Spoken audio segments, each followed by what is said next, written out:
For a long time we've been able to make buildings that look good. We've been able to make cars that look very real. The level of realism goes up and up and up. With previous kind of technologies that you'd use, like facial motion capture, we didn't really ever feel that we could pull that off. You could never really tell whether someone was lying or not. With this technology, what you see is what you get. I'm always happy to help the LAPD.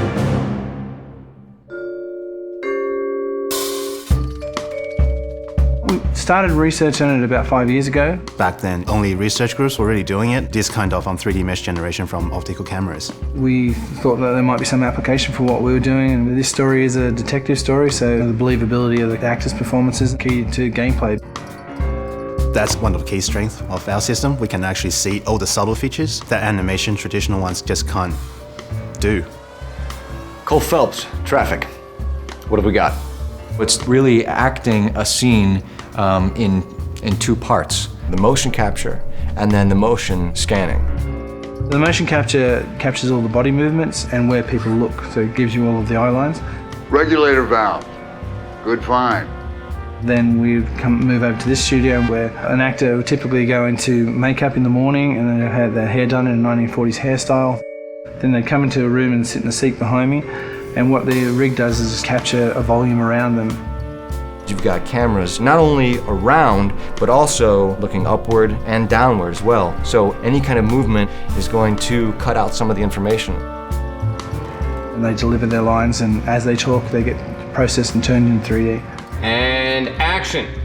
So the guys' names that I've been seeing doing the repairs on the heaters, they're fully licensed and accredited. We go from 2D videos to 3D meshes. I think you're lying, Rasik. I think some of your men aren't fully licensed. To compressed versions for the game. I think some of your men aren't fully licensed. You're desperate to cover your sales. The level of detail is just so high that they're just like a real person in life. You're gonna lose your wife and probably end up in the big house. I hope she was worth it. Being in the depth analysis room is a process that most people have never experienced. It's such a new technology. It's a constant close-up is what it is, but it's a close-up from 360 degrees. There's something pretty special about knowing that you will be recreated, but in another type of form. I saw myself today. Blow it off, Cole. These artsy-fartsy types always get a little flighty. It's me. LAPD, drop the weapon! Oh, you think I'm some kind of nut job? What proof have you got? A big theme of this game is dishonesty and to detect when people are lying. You couldn't have done that in the past. Why are you lying to me, Varley?